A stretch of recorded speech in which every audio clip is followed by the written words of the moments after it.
There's a congressman that has been trying hard to get over to Afghanistan and save people.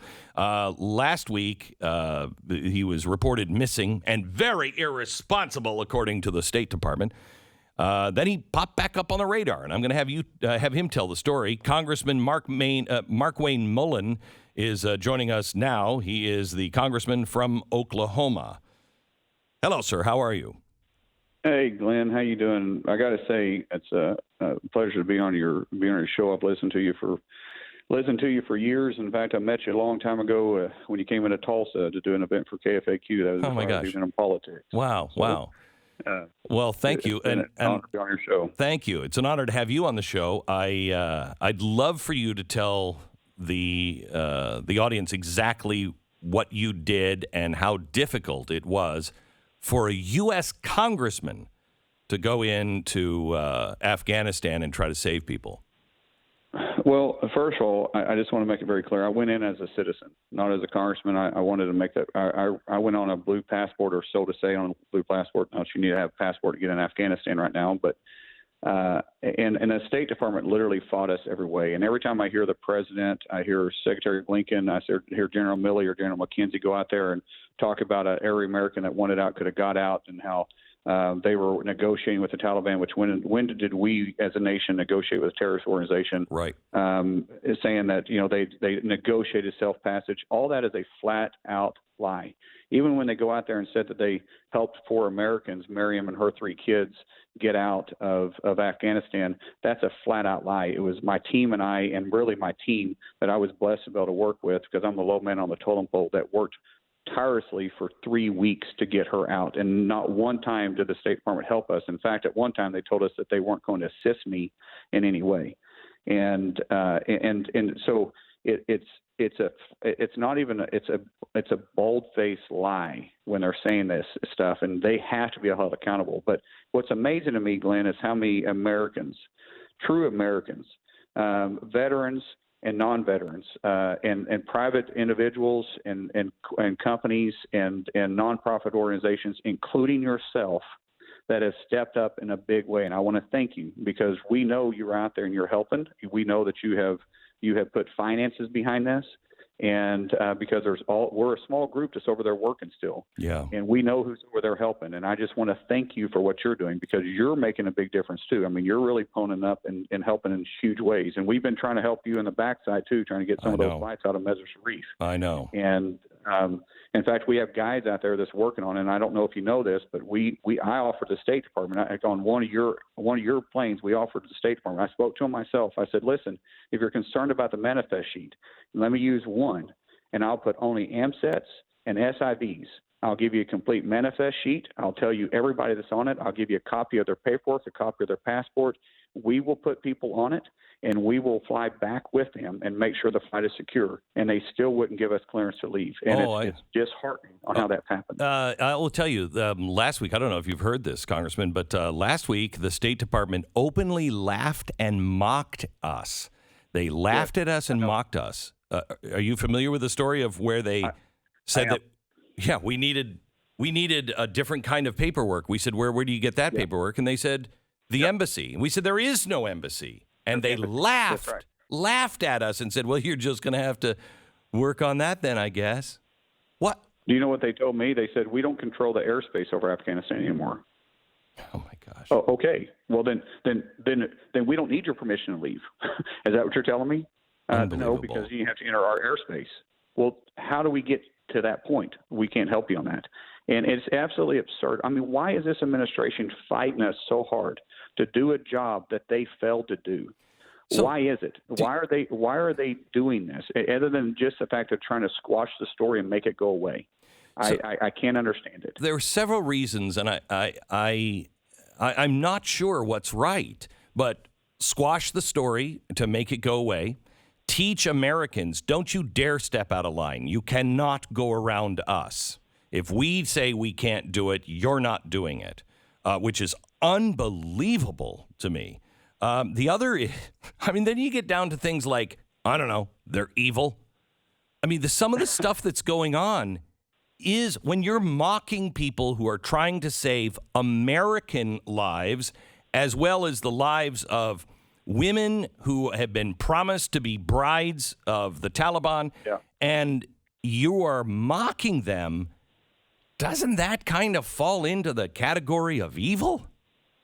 I will be real quick to say it has to be, because who could do this? You know, we've got 4 Americans out. The team that I've been blessed to work with, we're the only ones that's actually got the Americans out so far, and we had to take her over 300 miles and her 3 kids across the land through Afghanistan, which isn't easy to do, to finally get her out. And 3 o'clock in the morning on Labor Day, I'm on the phone with her while the Taliban has threatened to kill her if she tried to approach again. We have guys on the other side of the bridge negotiating with the Taliban, and I hate to say it, but trying to get her released, trying to convince them that they're American citizens and they should release them. Right. And the State Department said that they did that, which they didn't. But here's another thing. Right now, as we speak, we have 23, the team that I'm working with, we have 23 AMSETs, American citizens, in safe houses. And you know, a safe house in that area is only safe until the first time you use it. Yep. Getting supplies is nearly impossible. We can't get any type of medication. And I've got a young girl right now. I've got a mom and two young ladies, 2 young girls. One of the young girls has severe infections in her legs.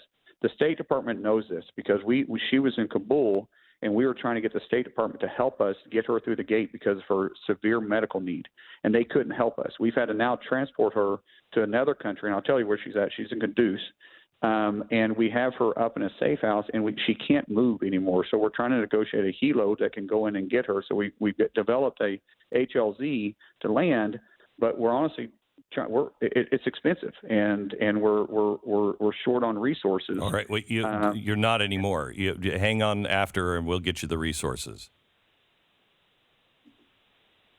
Hello? You're going to make me emotional, Glenn. I've literally taken this personal, and that touches me. Thank you. But we've got to get her out. I mean, she may have already lost her legs, and we can't get the State Department to help us. And so when you say evil, how can you not? Because they know. We've sent pictures of her legs because they asked us. We sent pictures of her passport. They know who she is. And their argument is they can't help because her mom has a legal green card. She's legal to be inside the United States, but she doesn't have a passport because she's only got her green card. And they're saying they can't help. But both her daughters have passports. And I'm like, so you're saying that we got to leave her? We can take out the girl, but we can't take out the mom? And they said, no, we can't say that. Well, so what are we supposed to do here? And they couldn't give us an answer. And this kind of stuff has been so disheartening. We have fought them literally every step of the way. I know, Glenn. I know. And it shouldn't be this way. They shouldn't be doing this. Even the story that they leaked about us by saying that I was lost in Afghanistan. I was never lost in Afghanistan. I knew exactly where we were at the whole time. Oh, they were making you. We were watching you, and when you went dark, I knew why you went dark. But the State Department started leaking things that you were irresponsible and you're lost and probably dead, and this is what happens. And you're like, are you rooting for the man to die? Yeah. I mean, what ended up happening to me is that I had to immediately get away because all of a sudden my face gets plastered all over international news, and no one knew who I was. I've never been a showboat member of Congress. I don't do that. I'm passionate about what I do, but I'm not out there trying to grab headlines. And so by the way, I don't really look like an average member of Congress. I've got a big old beard, and I'm not exactly. No, you're breaking up badly. Hang on, did you walk someplace, or you're breaking up badly? No, can you hear me now? No. I tell you what, let me take a quick break, and I'll come back with you. Let's fix this. I don't recognize my country. I mean, I've been saying this for years, that there's going to come a time you don't recognize your country. Not only do I not recognize it, we're on the wrong side. For the first time in my life, the United States of America, I believe, is on the wrong side, knowingly on the wrong side. Representative from Oklahoma, Congressman Markwayne Mullin, who just got back from Afghanistan, helped save American citizens, still trying to help save American citizens. Welcome back to the program, sir. Thank you for having me. And sorry about that bad connection. I'm having to work off Wi-Fi. Yeah, no, not a problem.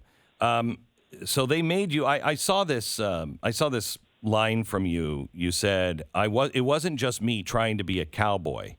And I would just ask you to reconsider that. I think you were the ultimate cowboy, and I mean that in a good way. I trust cowboys. Cowboys know what honor and integrity is. Their word is their bond. They don't leave an animal behind, let alone a person behind. They do the right thing, and that is the embodiment of the American spirit. And so, I think you were a cowboy, and I mean it in the best of ways. Well, I appreciate that, Glenn. But listen, I was working with some just great Americans. I mean, these are veterans. These are Tier 1 operators. These guys, when they're not doing what they're doing right now, what their real job is, which they volunteer their time for, is to go get young men and young women out of sex trafficking that had been kidnapped or sold into the rings, and they do it all over the world. And that's what it's called, the Sentinel Foundation, and that's what they do.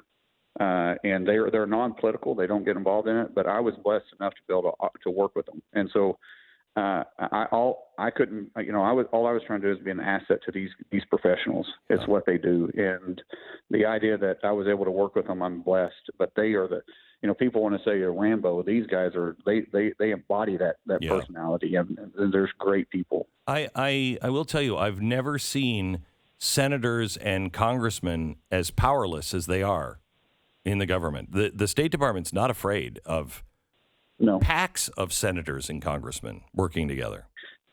No, I truly believe the reason why they released that ridiculous story and even said that I was lost in Afghanistan, which wasn't true, was because they wanted to get a headline. They wanted to put a pressure on me and make me leave, because they knew what was going to happen. They are absolutely trying, but that's what a socialist country is, right? A socialist country isn't about for the people, by the people. It's not about the people that are elected. It's about the top few, and that's what this administration has taken. And I would have never thought we would be to where we're at. But a socialist country, they go in and they start promising people everything. They start taking care of all their needs, and what they end up doing is they create a lazy nation, and then a lazy nation becomes dependent on the federal government. And when the federal government, they become dependent on the federal government, then they don't care about the elected officials. It's just the ones that are up top that's literally signing the checks. And they strip away the power of the people, and they take it and they centralize it, and which is exactly what this administration is openly trying to do. I mean, they are embracing socialism, and they'll use anything possible, including the sold out media. That is not you, but the sold out, the media that's going to corporate media just do whatever they want to and put out their message. MSNBC shouldn't even be on the air. I will tell you, well, they have a right to free speech. What's crazy to me is Joe Biden being so bold yesterday, saying he will get those governors like Greg Abbott out of the people's way on his new vaccine mandate. You have quite a job ahead of you to hold tight to the Constitution. And we have to. Even them threatening employees that have over 100 employees. Well, my wife and I, we've been blessed, and we have well over 100 employees. And my employees don't want to. I mean, the employees that want to be vaccinated, get vaccinated. Yeah. I don't say don't, but you can't force us to do that. If you don't want it, you shouldn't have to do it. But that's what the government is saying. We're going to force you to do it anyways. Yeah. Congressman, thank you so much. Hang on the phone. I just want to make sure that we have each other's information so we can help you in any way we can. Representative Markwayne Mullin, the congressman from Oklahoma, on his efforts in Afghanistan.